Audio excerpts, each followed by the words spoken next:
जिन देशों में हुकूमत मुसलमान की, कानून मुसलमान का, पुलिस मुसलमान की, उन देशों में इज्जत और शान से हमारे हिंदू भाई सर उठाकर जी रहा है। दो पैसे में बिकने वाले ये दो कौड़ी के लोग। दोस्तों, भारत का मुसलमान उस घंटे की तरह बनकर रह गया है जिसे कोई भी हिजड़ा आता है और बजाकर चला जाता है। वो ये भूल जाता है कि अगर ये घंटा जंजीर से टूटकर उसके सर पर गिर जाए तो उसका सर मिलावटी खून से लाल हो जाएगा। किसी भी दाढ़ी टोपी वाले को देखकर अकेले में इनके अंदर का जानवर जाग जाता है और उस निहत्थे पर ये 4-5 जानवर इकट्ठे होकर हमला कर देते हैं। दो पैसे में बिकने वाले ये दो कौड़ी के लोग अपने आप को भक्त बताते हैं, उसका भक्त बताते हैं जो इसने प्रेम मोहब्बत का प्रतीक यानी मर्यादा पुरुषोत्तम भगवान राम। ये नफरत के पुजारी कभी ईसाइयों के पीछे पड़ते हैं तो कभी दलितों के और मुसलमानों के पीछे पड़कर अपना नाम चमकाने की कोशिश करते हैं। ऐसे लोगों की पहचान बहुत आसान है। ऐसे लोग आपको बलात्कारियों को फूल माला पहनाकर उनका स्वागत करते नजर आएंगे तो कहीं भरी सभा में किसी की बहू बेटियों को भगाकर उनसे शादी करो, हम तुम्हें लाखों रुपए देंगे, नौकरी देंगे, ये कहते नजर आएंगे। कहीं दलित भाई अगर अपनी शादी में घोड़ी पर बैठकर जाता है तो उसको जलील करते हैं और मारपीट करते हैं। हद तो यह है कि दलितों को मंदिर में घुसने नहीं देते और ईसाइयों और मुसलमानों के धर्म स्थल को से इनको नफरत है, लेकिन इन्हीं के धर्म स्थलों में यह अपना भगवान ढूंढते हैं और चर्च मस्जिदों के आगे जाकर जोर जोर से भजन और कीर्तन करना शुरू कर देते हैं। ये वो लोग हैं जिन्होंने सनातन हिंदू धर्म को कुछ पैसों के लालच में बदनाम कर दिया है। गाजियाबाद का पिंकी चौधरी घर घर जाकर तलवार बांट रहा है। जिस देश में 50 करोड़ से ज्यादा लोग मुफ्त का राशन लेने पर मजबूर हैं, वहां ये तलवार बांटकर क्या संदेश देना चाहता है? एक इंसान मस्जिद और मदरसे के पीछे पड़ गया है। वो खुलेआम कहता है कि मैं इलीगल इंक्रोचमेंट जो मस्जिद है, मदरसे बने हैं, उन सबको तोड़वा कर रहूंगा। तो इसको मालूम नहीं कब्जे की जगह पर कोई भी इबादत कबूल नहीं होती, तो कब्जे की जगह पर कैसे मस्जिद बनाई जा सकती है, इसका तो सवाल ही नहीं उठता। प्रीस सिरोही नाम के इस इंसान की अगर पिछली जिंदगी देखनी है तो सोशल मीडिया पर जाकर देखे, लिंक डिस्क्रिप्शन में आपको मिल जाएगा। इसकी पत्नी ने इसके ऊपर कितने गंदे और घिनौने इल्जाम लगाए हैं। आज ये समाज का ठेकेदार बनने जा रहा है।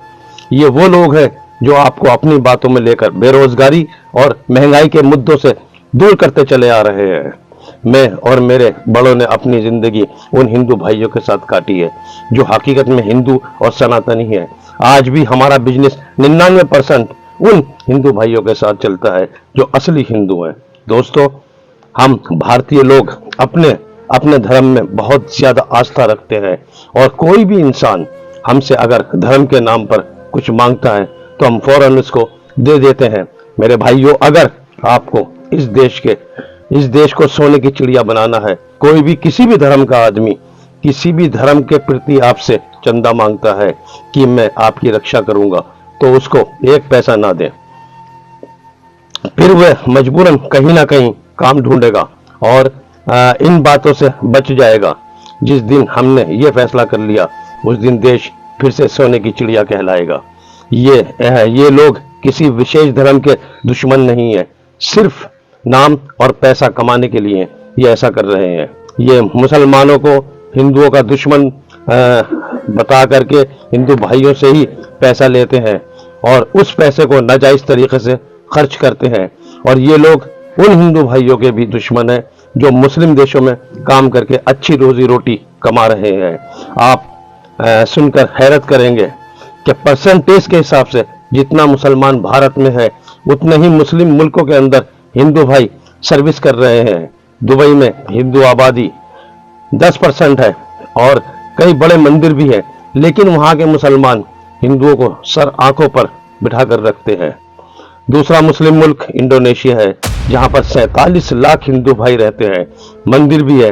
वहां के मुसलमान उनको अपने दिलों में बिठाकर रखते हैं। एक छोटा सा अमीर मुस्लिम देश जिसमें कुवैत जिसका नाम है कुवैत का 3 लाख हिंदू भाई अपना रोजगार चलाते हैं और वहां सर्विस करते हैं।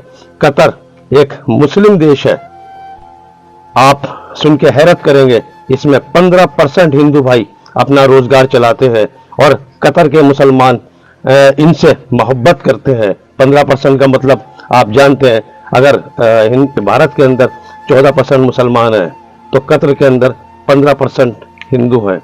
मलेशिया का मुस्लिम देश, मलेशिया एक मुस्लिम देश है, इसके अंदर तकरीबन 19 लाख हमारे हिंदू भाई रहते हैं, जो परसेंटेज के हिसाब से 6% से ऊपर है और सभी बहुत खुश हैं। बहरीन भी एक मुस्लिम देश है, जहां पर आप सुन के हैरत करेंगे 9.8% हिंदू अपने रोजगार के लिए वहां रहते हैं और वहां पर प्राचीन मंदिर तक हैं और सब बहुत खुश और मोहब्बत के साथ रहते हैं। अब बात करते हैं सऊदी अरब की। सऊदी अरब में हिंदू आबादी वहां की जनसंख्या के हिसाब से तीसरी सबसे बड़ी आबादी में गिनी जाती है, जहां पर 7 से 10 लाख हिंदू अपना रोजगार चलाते हैं। ओमान एक छोटा सा मुस्लिम देश है, जहां पर हिंदू आबादी 5.5% है, यानी 3 लाख हिंदू ओमान में रहते हैं और वहां पर सदियों पुराने मंदिर भी है और सब बहुत खुश और एक दूसरे से मोहब्बत करते हैं। तो हिंदू भाइयों के बारे में मुस्लिम देशों में क्या प्रतिक्रिया है, ये अगर सारे मुस्लिम देशों के बारे में आपको बताता चलूं तो ये वीडियो बहुत लंबी हो जाएगी। मेरा कहने का मकसद सिर्फ यह है कि जिन देशों में हुकूमत मुसलमान की, कानून मुसलमान का, पुलिस मुसलमान की, उन देशों में इज्जत और शान से हमारे हिंदू भाई सर उठाकर जी रहा है, लेकिन ये नफरती लोगों को हजम नहीं हो रहा। इस्लामी मुल्क के लोग अपने मुल्क में मंदिर बनवाकर हिंदू भाइयों को दे रहे हैं, तो यहाँ की ये नफरती चिंटू मस्जिद तोड़ने की बात करते हैं। इस्लामी मुल्कों के बिजनेसमैन अपने मुल्क में हिंदू भाइयों को रोजगार दे रहे हैं, तो यहाँ के ये नकली सनातनी मुसलमानों का रोजगार छीन रहे हैं। इस्लामी मुल्क की कंपनियां अपने यहाँ पर हिंदू भाइयों को बुलाकर नौकरियां दे रही हैं, तो यहाँ के ये जानवर कंपनियों में जाकर मुसलमानों को हटाने की कोशिश कर रहे हैं।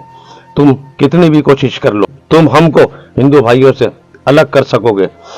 वे कल भी हमारे थे और आज भी हमारे हैं। भारत का मुसलमान वह मुसलमान है जो जय श्री राम और अल्लाह अकबर कहकर एक दूसरे को गले लगाता है। तुम 4 पैसे के लालच में आकर एक दूसरे को लड़वाना चाहते हो, ये ख्वाहिश तुम्हें चीता तक ले जाएगी और आखिर में भारत माँ के चारों बेटे हिंदू, मुस्लिम, सिख, ईसाई की ही जीत होगी। राहत इंदौरी साहब का वह एक खूबसूरत शेर मुझे याद आ गया, लगेगी आग तो आएंगे सभी के गर्जद में, यहाँ सिर्फ हमारा ही मकान थोड़ी है, सभी का खून है शामिल यहाँ की मिट्टी में, सभी का खून है शामिल यहाँ की मिट्टी में, ये किसी के बाप का हिंदुस्तान थोड़ी है। दोस्तों, अगर आपको कोई भी बात इसमें नागवार गुजरी हो तो आप मुझे कमेंट में बता सकते हैं और अपने दोस्त कमरुद्दीन को दीजिए इजाजत। जय श्री राम, अल्लाह हाफिज।